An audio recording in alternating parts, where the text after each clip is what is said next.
Alright everybody, welcome back. So we wanted to give you an update on our third video today, leaving off from the last video, which was when we started the trigger shot. So we got up Thursday morning at 1:15 in the morning and we successfully completed a trigger shot without contacts and all. And he gave me a bruise, by the way. So that led us to today's appointment, which is Friday. So I guess it's around 34, 36 hours after the injection. Today we had 2 appointments to the doctor's office. The first visit, someone had to go in and, okay, you can fill in the rest there. So then the second appointment was the insemination. That's the important part because that's when, hopefully, like we talked about, the HCG injection released those follicles down to the uterus, and then now hopefully my specimen is now going to be placed in a location where the egg and the sperm can meet. So I think Lacey's going to tell you about the second appointment. So they wash the semen and concentrate it, and then they insert the speculum, put the semen directly into the uterus, and he had 87 million. Good job. So they inject that directly into the uterus, and then you just lay there with your hips propped up for 10 minutes. They set a timer, and then when the timer goes off, you're free to go home. They said there's no like restrictions or anything, but of course, like, we want to take it easy and be cautious. But then our next appointment will just be the blood test to see if we're pregnant. Now think about these odds. If there's 87 million washed concentrated sperm, there's only 3 eggs. So well, we had 3 good ones. Oh, 3 follicles. We But had 3 good ones. meaning you have all we need is one sperm to fertilize that egg, and then we have potentially success. So yeah, like Lacey mentioned, 2 weeks we wait now. So I guess from a lot of people we've talked to, the 2-week wait is kind of the hardest part. So I mean, here we go. So in between now and then, I start taking progesterone suppositories in addition to the estrogen suppositories that I've been taking, as well as just the prenatal vitamin, the DHA, and the aspirin. So for someone that doesn't really take medication, it seems like a lot of meds for me, but it's all worth it.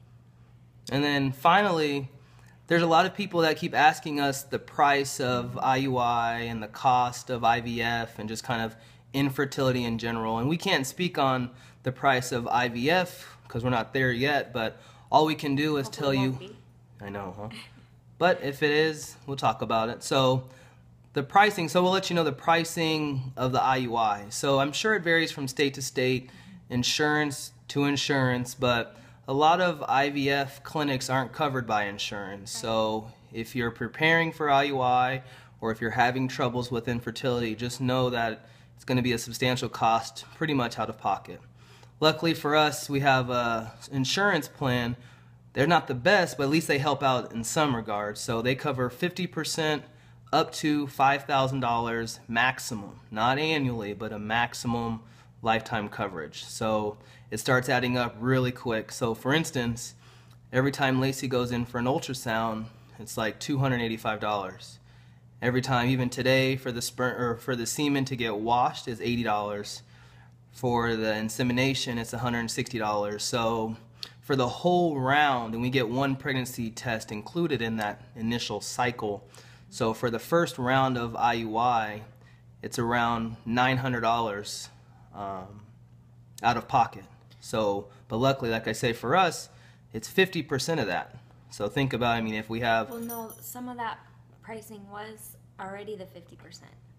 Oh, all right. So it could be double. So it's meaning we spent a lot of money so far, and we probably haven't even come close to what the cost can be. So, and that doesn't include all the meds too, because the meds you have to go to, most of them you have to go to a compound pharmacy, and so they accept insurance usually, but a lot of the meds aren't covered by insurance, so you know, you have to consider that cost as well for the medications. So basically, just be prepared to spend maybe $800 to $1,200 probably on average for IUI cycles, depending on how many times you do it. So once again, I don't know if you guys remember, but they said, or at least they told us, that 80 to 85% of couples that will get pregnant with IUI will conceive in the first 3 to 4 cycles. So there's no need to continue to do IUI after 3 to 4 tries. So then after that, that's when you start talking about IVF. And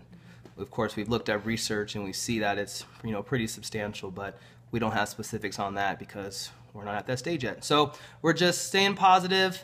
Wish us the best. Please subscribe below, and we'll keep you posted. And September 12th, it sounds like that's when we'll find out if we have a mini-me cooking. So wish us luck and stay tuned. Bye, guys. Bye.